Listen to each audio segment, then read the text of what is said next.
오늘 31장 3절에 보면 하나님께서 야곱에게 이제 외삼촌 라반이 있는 곳을 떠나서 고향에 돌아가라고 그렇게 명령을 하셨습니다. 명령을 하셨는데 그 돌아가는 방식이 야곱이 조금 석연치 않게 좀 인간적인 방법을 사용한 것 같습니다. 우리가 신앙생활하면서 하나님께서 우리에게 어떤 강권적으로 역사하시고 이제 무언가를 해야 될 때라는 것을 알게 하시거나 아니면 어떤 명령을 우리에게 내리셨을 때에 우리가 알아야 할 것이 있습니다. 하나님이 명령하셨어도 그 하나님의 명령을 이행하는 그 순간까지도 하나님의 뜻을 쫓아야 한다라는 것입니다. 그래서 오늘 본문을 통해서 하나님이 명령이 떨어졌을 때 우리가 꼭 알아두어야 할 중요한 사안들이 있다라는 거, 그것을 함께 나누고자 합니다. 첫째는 하나님의 명령을 이행할 때도 하나님의 방법을 추구해야 한다라는 것입니다. 야곱은 라반이 자리를 비웠을 때에 이제 오늘 본문에 보면 양털 깎는 곳에 갔다 이렇게 말씀하고 있는데 그것은 이제 양털을 깎는 어떤 축제를 이야기하는 것입니다. 며칠씩 이어지는 그런 대축제인데 그런 곳에 외삼촌 라반이 가 있는 그 틈을 타서 탈출을 감행했던 것입니다. 외삼촌 몰래 자기 소유들 그리고 자기 식구들 다 챙겨가지고 탈출을 한 것이죠. 그것이 20절에 나오고 있습니다.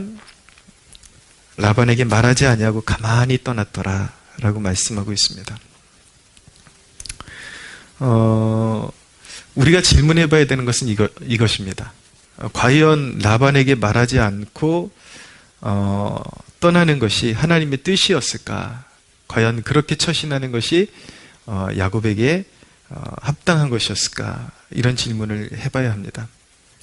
근데 이로 인해서 3일쯤 있다가 이제 라반이 그런 축제에서 돌아와가지고 야곱이 이제 드디어 탈출을 했다라는 것을 알아채고 추적이 시작되죠. 그래서 7일 길을 따라잡아가지고 이제 따라잡게 되는데, 야곱이 이렇게 라반에게 아무 언지도 주지 않고 갑자기 도망치는 바람에 외삼촌 라반의 분노가 머리끝까지 이제 오르게 되었습니다. 그래서 건장한 청년들, 이제 당시 이 시대에는 같이 양을 치는 무리들이 사실은 군사의 역할을 같이 하면서 부족을 지켜내곤 했기 때문에 그냥 단순히 집안 가솔로 볼 수 있는 것이 아니라 거의 이제 군대 수준으로 봐야 되는 것입니다. 그렇게 건장한 청년들을 이끌고 야곱의 뒤를 쫓아갔던 것입니다. 오히려 굉장히 위험한 상황이 되고 만 것이죠. 만약에 이 라반이 이 분노에 가득 찬 그 모습 그대로 야곱과 맞닥뜨렸다라면 어쩌면 유혈 다툼이 생겼을 수도 있었을 것입니다. 그만큼 위험한 상황이 벌어질 수 있었던 것이죠. 우리가 이 대목을 통해서 영적으로 교훈을 얻어야 되는 것은 하나님이 우리에게 어떤 것을 명령하시고 감동으로 무언가 하나님께서 우리가 액션을 취하도록 그렇게 요구하실 때에도 그 명령을 받은 다음에도 그냥 경솔하게 행동해서는 안 되고 하나님의 인도를 구하는 꾸준한 기도가 필요하다라는 것을 꼭 배워야 합니다.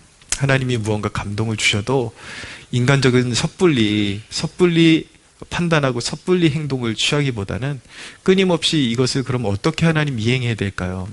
하나님의 어떤 징조나 하나님의 어떤 이렇게 돌아가는 그런 하나님의 개입을 통해서 상황을 좀 더 면밀하게 알게 해 주십시오 라는 그런 끊임없이 하나님의 인도를 구하면서 행동할 필요가 있는 것입니다. 우리가 언제나 이를 그리치는 요소가 무엇이냐면 두려움이라는 것입니다. 오늘 야곱이 오늘 본문에도 분명히 이야기하고 있거든요. 라반이 네가 왜 도대체 이렇게 행동을 했느냐라고 물어보니까 외삼촌이 자기의 그런 가솔들을 다 빼앗아 갈까봐, 사랑하는 아내들하고 이런 가솔들을 다 빼앗아 갈까봐 두려워서 이렇게 했습니다. 그러니까 야곱 딴에는 그동안에 어떤 외삼촌 라반의 성품을 계속 이렇게 아마 이렇게 곱씹어 봤을 거예요. 이 사람이 어떤 성향을 가지고 있고 어떻게 행동이 분명히 나올 것이다, 어떤 말이 나올 것이다, 그런 것을 이제 짐작하면서, 의뢰 짐작하면서 그러니까 짐작하고 자기 혼자 결론을 내리다 보니까 이제 두려움에 사로잡혀 가지고 이제 어떤 하나님 뜻에 부합한, 합당한 그런 어떤 결론을 내리지를 못했던 것입니다. 그래서 이런 부분은 우리가 우리의 삶 가운데 반드시 잘 적용하고 마음에 새겨둘 필요성이 있습니다. 항상 무언가 하나님이 나에게 어떤 일을 시키신 게 분명하다면, 명령하신 것이 분명하다면 그 이후의 스텝도 하나님께서 분명히 어떤 예비하시고 주장하실 그런 어떤 계획 가운데 그런 일을 나에게 요구하셨을 텐데, 그것을 생각하지 않고 그럼 어떻게 인간적인 방법을, 하나님께서 일단 명령하셨는데 어떻게 인간적으로 헤쳐나갈 것이냐, 이 부분을 생각하다 보니까 말 그대로 인간적인 판단이 들고 어떤 상대에 대해서 그 사람을 통해서 역사하신 하나님의 역사는 고려하지 않은 채 그냥 평소에 그 사람의 스타일을 보니까 이건 분명히 어떤 말을 해도 절대로 말이 통하지 않을 것이다. 그리고 분명히 굉장히 포악하게 나오고 어떤 굉장히 나에게 불이익을 주는 그런 결론이 날 것이다. 그런 두려움이, 지레짐작하고 두려움으로 이렇게 무언가를 결정하고 나갔을 때에 그 일이 이렇게 순조롭게 그리고 아름답게 진행되는 것이 아니라 오히려 예상치 못했던 더 큰 어려움들이 이렇게 들이닥칠 수 있다라는, 일이 더 꼬여가고 더 큰 어려움이 이렇게 들이닥칠 수 있다라는 것을 우리가 꼭 기억해야 되는 것입니다. 우리가 하나님의 섭리에 대해서 지난번에 배운 적이 있는데, 인간은 자기의 자유로운 의지를 가지고 결정하고 의사를 결정하고 행동하는 것 같지만, 하나님이 궁극적인 하나님의 백성들의 그 구속의 그 뜻을 가지고 구원 역사를 이루시기 위해서 인간의 아무리 자유의지를 가지고 행동해도 하나님이 정하신 바운더리 안에서 움직이게끔 돼 있고, 분명히 하나님은 인간 마음속에까지 역사하셔서 어떤 그런 어떤 행동의 방침까지도 하나님께서는 이렇게 변화를 줄 수 있다라는 것을 우리는 알아야 되는 것이죠. 그런 것을 우리가 생각할 수 있다면, 아직 일어나지 않은 일에 대해서 걱정하고 먼저 거짓말로 둘러대고 먼저 사람을 속이거나 잘못된 판단을 내리려는 그런 유혹을 뿌리치고, 우리는 좀 더 하나님께 묻고 좀 더 어떤 문제에 직면하는 자세를 우리는 취할 수 있을 것입니다. 그런 이제 문제를 해결하는 태도가, 그런 태도가 굉장히 중요하다라는 것이죠. 그런데 이제 말씀을 묵상할 때에 그런 지혜도 있어야 돼요. 이 말씀을 묵상하고 적용할 때 내가 처한 상황이 어떤 말씀을 적용해야 되는 그런 상황 가운데 놓여 있는지, 그것도 분별하는 것이 굉장히 중요합니다.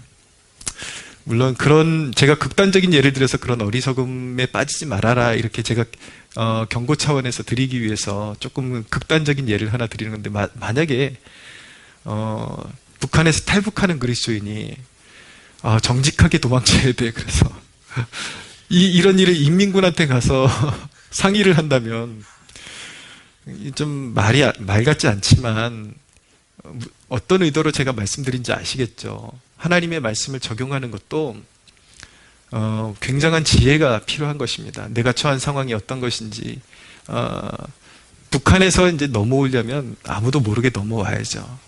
탈북하고 넘어와야 되는데 누구한테 허락받고 넘어오겠다, 그건 절대 있을 수 없는 일인 것입니다. 그러니까 항상 하나님 내 상황을 올바로 판단할 수 있는 지혜도 주시고, 근데 하나님은 분명히 주십니다. 지혜를 주시고 성령께서 반드시 합당한 길을 보이십니다. 할렐루야. 분명한 것은 무엇이냐, 우리가 인식해야 되는 것은 하나님께서 우리에게 무언가 명령하셨을 때에 해답도 가지고 계신다. 답도 가지고 계신다. 그것을 꼭 기억해야 하는 것입니다. 그래서 하나님의 방법을 추구해야 된다. 꼭 기억하십시오. 두 번째, 우리가 하나님의 명령을 이행할 때 꼭 기억해야 되는 것, 하나님만 인정하는 영적인 순결함이 필요하다라는 것입니다. 하나님만 인정하는 영적인 순결함을 가져야 한다. 19절을 보실까요? 그때 라반이 양털을 깎으러 갔으므로 라헬은 그의 아버지의 드라빔을 도둑질했다라고 말씀하고 있습니다.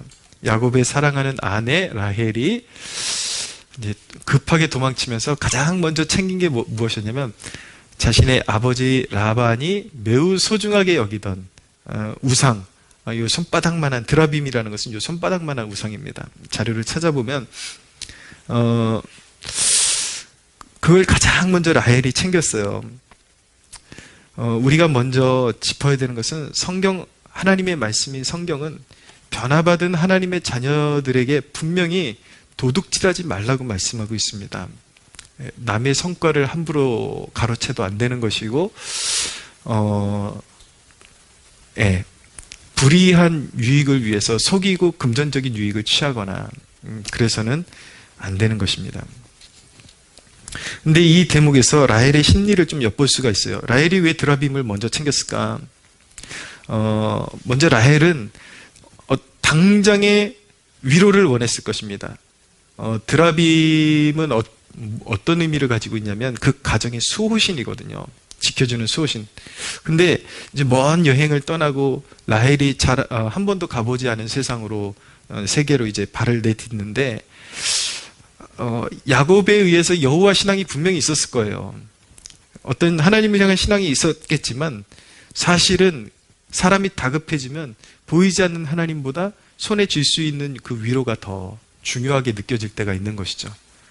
그러니까 온전히 하나님을 의지하지 못하고 자기가 손에 쥐고 뭔가 볼 수 있고 당장의 위로를 얻을 수 있는 무언가의 마음을 두고자 하는 인간의 심리가 거기에 도사리고 있는 것입니다. 또 한 가지 드라빔을 챙긴 이유는 드라빔은 당시의 재산의 상속권을 상징하는 것이었습니다. 그래서 이제 아시겠지만 야곱에게서 여러 부인을 통해서 이제 이스라엘 족장들이 태어나잖아요. 여러 이제 이스라엘의 구성원들이 태어나는데 아무리 한 가족이라 그러지만 경쟁이 굉장히 심한 사회인 거죠. 그 안이 사실은 누구의 아들, 첨 누구의 아들, 누구의 아들, 언니의 아들, 이런 아들들이 막 섞여 있으니까 이제 어떤 욕심이 생기겠습니까? 나중에 재산 분할을 할 때에 내 배로 나온 자식이 더 많은 자산을 차지하기를 원했던 것이죠. 그래서 그런 마음을 투영하기 위해서 그것을 내밀고 야곱에게 나에게 내 자식들한테 재산을 더 챙기라고 요구하려고 했을지는 모르겠지만 어쨌든 그런 마음이 투영돼서 이제 라헬이 이 우상인 드라빔을 챙기게 된 것입니다. 그런데 성경은 매우 재미있는 풍자를 보여줍니다. 이제 라반이 7일을 추적해가지고 따라잡았는데 야곱을 추궁한 다음에 가장 먼저 찾았던 것이 무엇이냐면 자기가 잃어버린 드라빔이었습니다. 니네가 내 드라빔을 도둑질해 갔다. 그러니까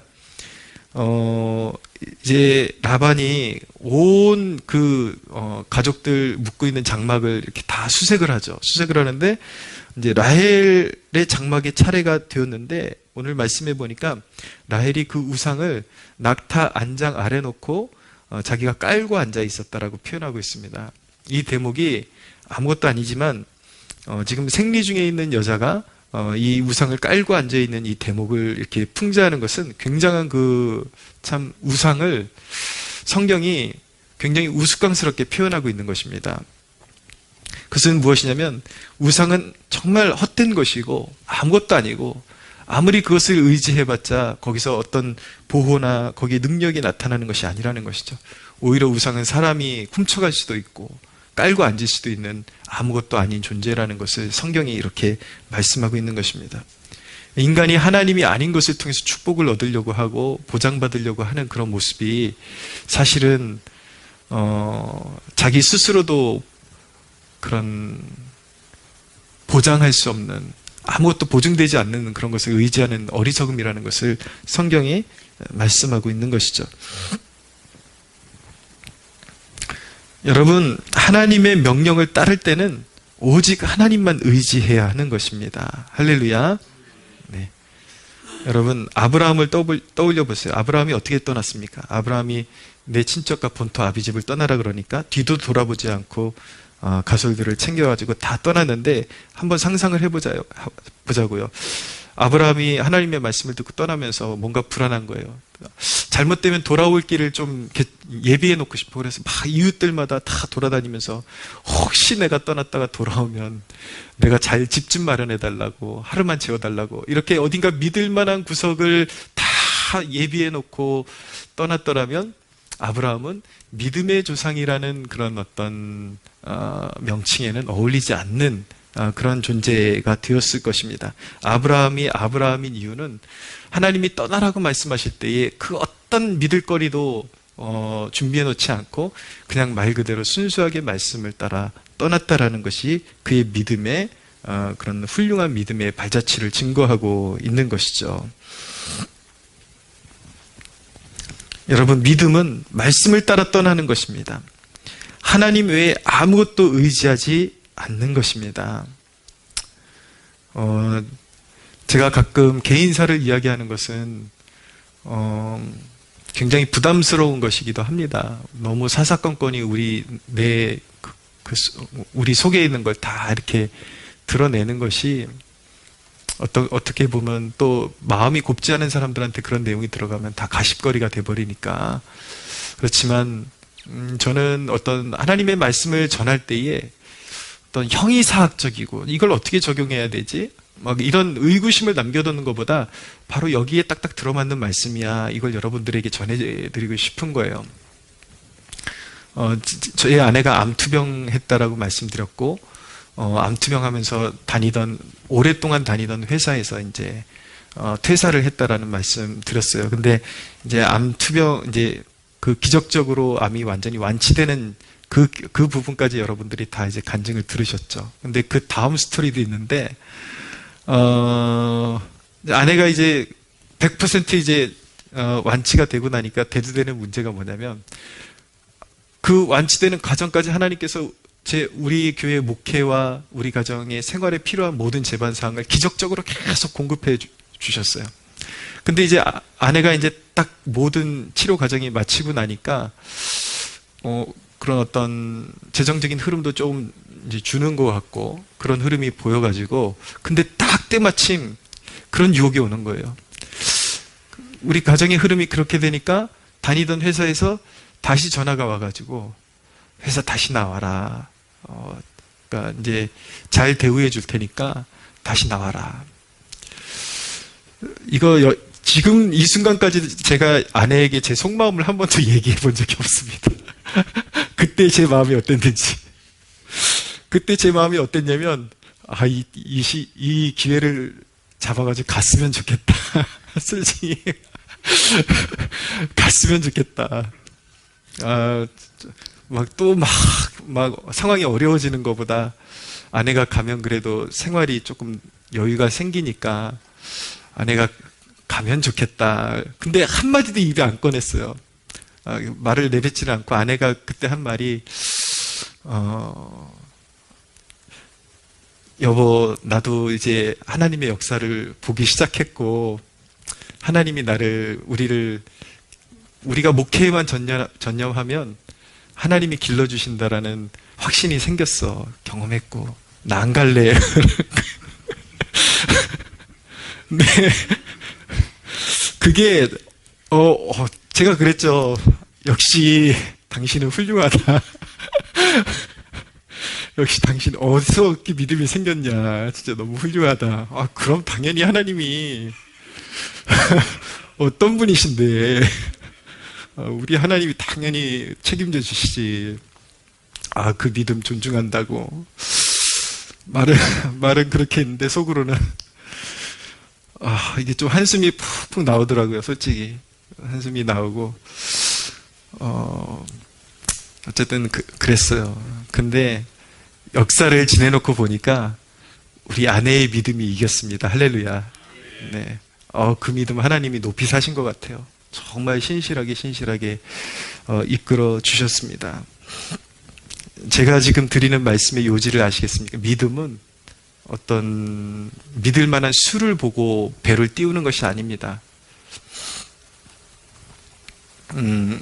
우리 은혜와 진리교회 윤찬웅 목사님, 제가 첫 우리 교회에서 이제 그 교회, 우리도 어려운 형편이지만 우리가 받은 사랑을 나누고 싶어서 목사님 교회에 이렇게 좀 조심히 접근했어요. 목사님 교회에 우리가 목사님이 싫지만 않으시면 매달 좀 이렇게 지원을 했으면 좋겠습니다. 그렇게 했더니 목사님 하시는 말씀이 바로 며칠 전에 본인이 그래도 목회하시면서 아이들 가르치는 재능이 있으셔가지고 공부를 꽤 잘하셨대요. 그래서 가르치면서 이렇게 부수입을 올리는 것이 있었는데 그게 있으니까 본인이 목회에 매진을 못하고 있는 모습을 발견하게 되면서 돌아갈 배를 태워버렸다라고 그렇게 표현하시더라고요. 그 표현이 너무 멋있더라고요, 저는. 목사님 돌아갈 배를 태워버리고 그냥 기도만 하면서 기다리고 있었습니다. 그런데 본인이 그러시는 거 너무 소름 끼친다라는 거예요. 제 연락을 받고 하나님이 그렇게 역사하시는 걸 보면서 정말 너무 감동되고 정말 그런 믿음을 보여드렸을 때 하나님께서 그 믿음에 합당한 그런 상급을 주신다라는 것을 그렇게 알게 되었다고 그렇게 고백하시는데 그 고백을 듣는데 왜 이렇게 멋있어요, 저는. 돌아갈 배를 태워버렸다. 바로 이것이 오늘 본문의 핵심입니다. 말도 안 되는 우상 쥐고 거기서 위로받고 뭔가 눈에 보이는 뭔가 믿을 만한 뭔가 주려고 하지 말고 하나님만 믿고 신뢰하고 그 명령에 따라가는 여러분들 되시기를 주님의 이름으로 축복합니다. 근데요, 좀 이 대목을 다루면서 가슴 아픈 대목도 있습니다. 이 라헬이 사실은 영적으로 불결한 대목이거든요. 불결함을 이제 자처한 것인데, 야곱은 사실 라헬이 그 도둑질한 것을 몰랐어요. 몰라가지고 삼촌이 그것을 막 찾으니까 이제 야곱도 갑자기 혈기가 확 오르면서 뱉어서는 안 될 말을 뱉게 된 것이죠. 그 대목이 32절인데 외삼촌의 신을 누구에서든지 찾든지 그는 살지 못할 것이다. 이 말이 사실은 이 믿음의 족장들의 이 혀가 굉장히 권세가 있거든요. 권세가 있고 이게 그냥 내뱉어서는 안 되는 말을 내뱉은 것입니다. 근데 이게 복합적이에요. 그래서 결국은 이제 베들레헴 길로 올라가다가 이후에 라헬이 베냐민을 낳다가 마침내 이제 죽음을 맞이하게 되는데 권위 있는 성경학자들은 바로 오늘 이 사건 때문에 라헬이 불결함을 취한 것도 있고 또 야곱이 그렇게 말을 내뱉은 그런 부분도 있고 이런 것에 영향을 받아서 하나의 징계 차원에서 라헬이 그렇게 일찍 죽음을 맞이한 것으로 그렇게 보고 있습니다. 그러니까 하나님을 절대적으로 신뢰하지 못하고 영적인 불결함에 빠지고 나중에라도 여러분 내 가족 누군가는 절대 그럴 사람이 아니야. 그런 말도 함부로 하지 마세요. 사람 속에 있는 것을 아무도 모릅니다. 침착하게 어떤 일이 생기면 하나님께 전말을 이렇게 알 수 있게 상황을 진척시켜달라고 그렇게 기도하면서 겸손하게 하나하나 두드리면서 가야지 막 입에 나오는 대로 그냥 저주하거나 그냥 입에 나오는 대로 막 그냥 너무 단언하거나 이것이 나에게 어떤 좋지 않은 열매로 다시 돌아올지는 모르는 것이기 때문에 항상 그런 입술의 열매가 신중할 수 있도록 그렇게 항상 신중해야 하는 것입니다. 하나님을 따를 때에 여러분 반드시 다른 것에 위로를 두거나 의지하지 마십시오. 온전히 주님만 따라가십시오. 할렐루야. 자, 세 번째 중요한 요소는 하나님이 보호하시고 그 과정을 성실히 인도해 주시리라는 믿음이 필요합니다. 하나님께서 어떤 명령을 주셨잖아요. 그러면은 그 과정이 이루어지게끔 하나님께서 보호하시고 그 과정을 성실히 인도해 주시리라는 믿음이 필요합니다. 분노가 가득 차 추격하는 라반에게 하나님께서 꿈에 나타나셔서 야곱을 해하지 말라고 말씀하셨습니다. 그 대목이 24절인데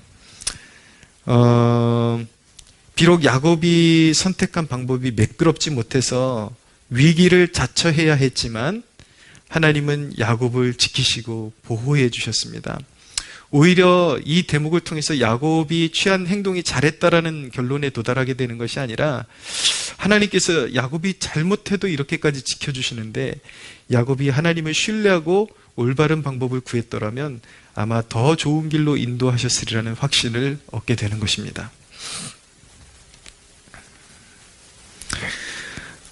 오늘 말씀에 보면 야곱을 향한 하나님의 선하심을 알게 되는 대목이 나오는데 38절 이하의 그 대목이 나오는데 이제 라반에게 야곱이 자기의 어떤 행동의 그런 순결함을 항변하고 변호하면서 하는 내용이 무엇이냐면 야곱이 라반을 섬기는 20년 동안 눈 붙일 틈도 없이 라반을 섬기며 일했다라는 그런 고백을 하고 있습니다.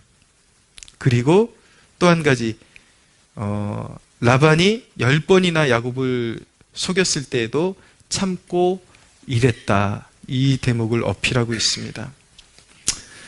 제가 이 말씀을 드리는 이유는 무엇이냐면 우리가 신앙생활하면서 성경 말씀 읽으면 이 믿음의 족장들이라고 그러거든요. 아브라함, 야곱, 이삭, 야곱 이런 이제 사람들을 우리가 믿음의 족장이라고 그러는데 성경을 이렇게 수박 겉핥기식으로 이렇게 읽다 보면 믿음의 족장들은 그냥 무조건 하나님의 보호와 그런 역경 하나, 그러니까 소위 우리가 쉽게 말해서 손에 물 한 번 안 묻히고 그렇게 곱게 자란 것 같이 그렇게 믿음의 족장들은 그런 사랑을 받았을 것이라고 오해하기 쉬운데 여러분들만 고생하는 것이 아니라 여러분들에게만 고생이 있는 것이 아니라 믿음의 족장들도 그러했다라는 것을 꼭 기억하십시오.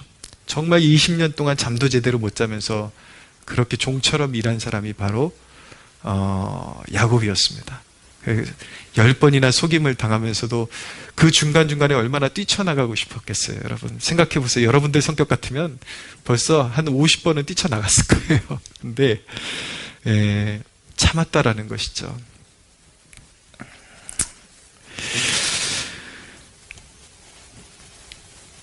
그렇지만 그렇게 눈붙이지 못하고 혹독하게 일하고 속임을 당했지만 성경이 말씀하는 것은 무엇이냐면 이 모든 일에 하나님이 함께 해주셨다라는 것입니다. 할렐루야. 결국은 하나님께서 야곱을 결국은 끌어올리셔서 정말 위대한 믿음의 사람으로 세우시고 하나님께서 그런 모든 세대의 믿음의 그리스도를 따르는 하나님의 백성들이 볼 수 있도록 영적 고지에 야곱의 길을 따라라. 그렇게 야곱을 높이 끌어올리셨다라는 것이죠. 사랑하는 여러분, 오늘이 힘겨우십니까? 오늘이라는 날들 하루하루가 힘겨우십니까? 비록 오늘 힘겹지만 마침내 우리가 그리스도와 함께 새 언약으로 맺어진 하나님의 백성들이 맞다면 마침내 야곱을 그 모든 연단에서 끌어올리셔서 영적 고지에 올리신 하나님께서 저와 여러분 모두를 그렇게 영적 고지에 세우실 것입니다. 할렐루야. 그래서 오늘은 힘겹지만 마침내 그렇게 영적 고지에 세우실 하나님을 바라보면서 하루하루 발을 내딛는 것, 이것이 바로 신앙의 삶인 것입니다. 사랑하는 여러분, 오늘이 버거워도 믿음으로 발을 내딛는 여러분들 되시기를 축복합니다. 할렐루야. 믿음으로 사는 자는 복이 있습니다. 할렐루야. 믿음으로 사는 자는 반드시 이기고 반드시 승리할 것입니다. 우리 하나님께 영광의 박수 올려드리겠습니다.